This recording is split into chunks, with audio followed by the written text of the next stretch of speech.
Hi hello ಹೇಗಿದ್ದೀರಾ ಎಲ್ಲರೂ. ರವೆ ಉಂಡೆ ಮಾಡುವ ಅಂತ ಇನ್ನು ಮಕ್ಕಳಿಗೆಲ್ಲ ಸ್ಕೂಲ್ ಸ್ಟಾರ್ಟ್ ಆಯಿತು, ಸ್ನ್ಯಾಕ್ಸ್ ಎಲ್ಲ ಕೊಡಬೇಕು. ಅಂಗಡಿಯಿಂದ ಕೆಲವೊಂದು ಸತಿ ತಂದು ಕೊಡ್ತೀವಿ.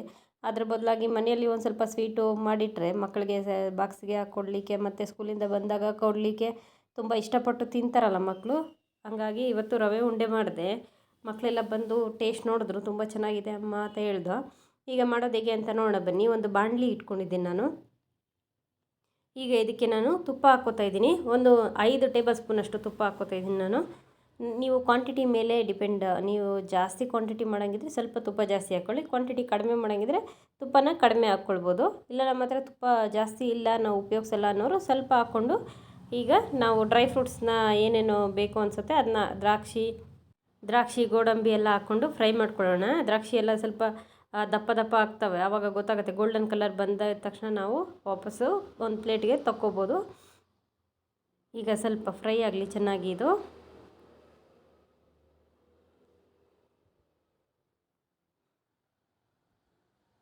ನೋಡಿದ್ರಲ್ಲ, ದ್ರಾಕ್ಷಿ ಎಲ್ಲ ದಪ್ಪ ದಪ್ಪ ಬರ್ತಾಯಿದೆ. ಸ್ವಲ್ಪ ಗೋಲ್ಡನ್ ಕಲರ್ ಬರುತ್ತೆ ಗೋಡಂಬಿ. ಆಗ ನಾವು ಎಲ್ಲನೂ ತೆಗೆದು ಒಂದು ಪ್ಲೇಟ್ಗೆ ಹಾಕ್ಕೊಂಡ್ರೆ ಸೈಡಲ್ಲಿ ಇಟ್ಕೊಂಡು ಮತ್ತು ರವೆನ ಹಾಕ್ಕೋಬೋದು. ಈಗ ಇದಾಗಿದೆ, ಸೈಡಿಗೆ ತಕ್ಕೋತಾ ಇದ್ದೀನಿ ನಾನು.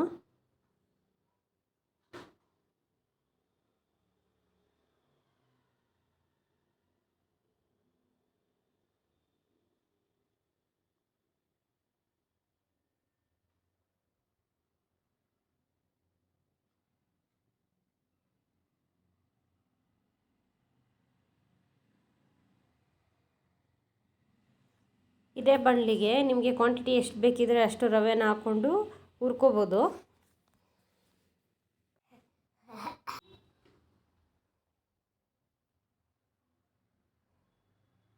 ನಾನೀಗ ಒಂದು ಕಪ್ಪಲ್ಲಿ ಒಂದು ಕಪ್ ತಗೊಂಡು 2 ಕಪ್ಪಷ್ಟು ರವೆನ ತಗೋತಾ ಇದ್ದೀನಿ.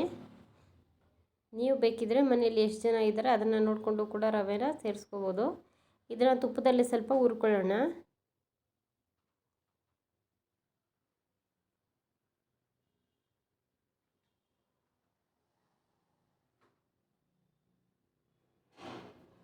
ಈ ಥರ ಹುರಿದ್ಕೊಳ್ಳೋದ್ರಿಂದ ಸ್ವಲ್ಪ ಹುರ್ಕೊಂಡ್ರೆ ನಮಗೆ ತುಂಬ ದಿವಸದವರೆಗೂ ಬರುತ್ತೆ. ಈ ಹಸಿದ್ರಲ್ಲೇ ಮಾಡಿಬಿಟ್ರೆ ಅದು ಬೇಗನೆ ಹಾಳಾಗ್ಬಿಡುತ್ತೆ. ಈಗ ಕಾಯಿ ತುರಿ ನಾನು ತುರಿದ್ಬಿಟ್ಟು ಒಣ ಕಾಯಿನ ಉಪಯೋಗಿಸ್ತಾ ಇದ್ದೀನಿ. ತುರಿದು ಮಿಕ್ಸಿ ಮಾಡ್ಕೊಂಡಿದ್ದೀನಿ. ಯಾಕಂದರೆ ಇದು ತರಿ ತುಂಬ ಜಾಸ್ತಿ ಇರುತ್ತಲ್ಲ ನಾವು ತುರ್ಕೊಂಡಾಗ, ಅದನ್ನ ಮಿಕ್ಸಿಗೆ ಹಾಕ್ಕೊಂಡ್ರೆ ಸ್ವಲ್ಪ ನುಣ್ಣಗಾಗುತ್ತೆ. ಈಗ ನಾನು ಯಾವ ಕಪ್ಪಲ್ಲಿ ರವೆ ತೊಗೊಂಡಿದ್ನೋ ಅದೇ ಕಪ್ನಲ್ಲಿ 2 ಕಪ್ ರವೆಗೆ 1.5 ಕಪ್ನಷ್ಟು ಸಕ್ಕರೆನ ತೊಗೊಂಡಿದ್ದೀನಿ. ಇದನ್ನು ಸ್ವಲ್ಪ ಮಿಕ್ಸಿಗೆ ಹಾಕಿ ಬರೋಣ. ಸಕ್ಕರೆನ ಸ್ವಲ್ಪ ಮಿಕ್ಸಿಗೆ ಹಾಕ್ಕೊಳ್ಳೋದ್ರಿಂದ ಚೆನ್ನಾಗಿ ರವೆಗೆ ಹೊಂದ್ಕೊಳ್ಳುತ್ತೆ. ನಾನು ಕೊಬ್ಬರಿ ಹಾಕ್ಕೊಂಡಿರೋದ್ರಿಂದ ಸ್ವಲ್ಪ ಹುರ್ಕೋತಾ ಇದ್ದೀನಿ. ಈಗ ಇದಕ್ಕೆ ಏಲಕ್ಕಿ ಪೌಡರ್ನು ಕೂಡ ಸೇರಿಸ್ಕೋತಾ ಇದ್ದೀನಿ. ಒಂದು ಅರ್ಧ ಟೀ ಸ್ಪೂನಷ್ಟು ಏಲಕ್ಕಿ ಪೌಡ್ರ್ ಆದರೆ ಸಾಕಾಗುತ್ತೆ. ಈಗ ನಾವು ಮಿಕ್ಸಿ ಮಾಡ್ಕೊಂಬಂದ್ವಲ್ಲ ಸಕ್ಕರೆ ಪೌಡ್ರನ್ನ ಇದಕ್ಕೆ ಸ್ವಲ್ಪ ಮಿಕ್ಸಿ ಮಾಡ್ಕೊಳ್ಳೋಣ. ತುಂಬ ಜಾಸ್ತಿ ಮಿಕ್ಸಿಗೆ ಹಾಕಬೇಡಿ, ಸುಮ್ಮನೆ ಒಂದು ಸತಿ ಗುರು ಅಂತ ಅನಿಸಿದ್ರೆ ಸಾಕಾಗುತ್ತೆ. ಈಗ ಹುರಿದಿದ್ದೆಲ್ಲ ರೆಡಿ ಆಯಿತು. ಈಗ ಡ್ರೈ ಫ್ರೂಟ್ಸ್ನ ಹುರಿದು ಎತ್ತಿಟ್ಕೊಂಡಿರೋದನ್ನೆಲ್ಲ ಇದಕ್ಕೆ ಹಾಕ್ಕೊಂಡು ಚೆನ್ನಾಗಿ ಮಿಕ್ಸ್ ಮಾಡ್ಕೊಳ್ಳೋಣ. ಈಗ ಇದು ರೆಡಿಯಾಗಿದೆ ಉಂಡೆ ಕಟ್ಟಲಿಕ್ಕೆ.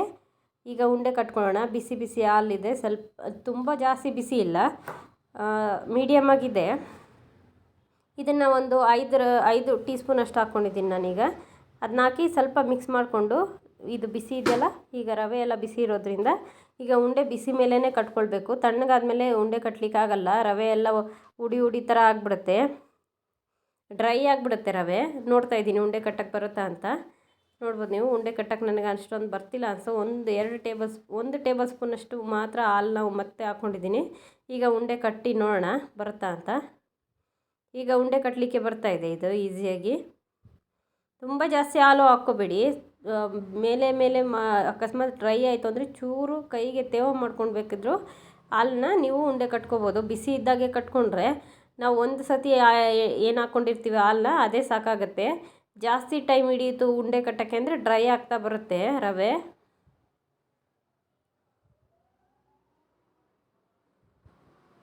ನೀವು ಸೈಜ್ ಯಾವ್ದು ಬೇಕಿದ್ರೆ ಆ ಸೈಜಲ್ಲಿ ಕಟ್ಕೋಬೋದು.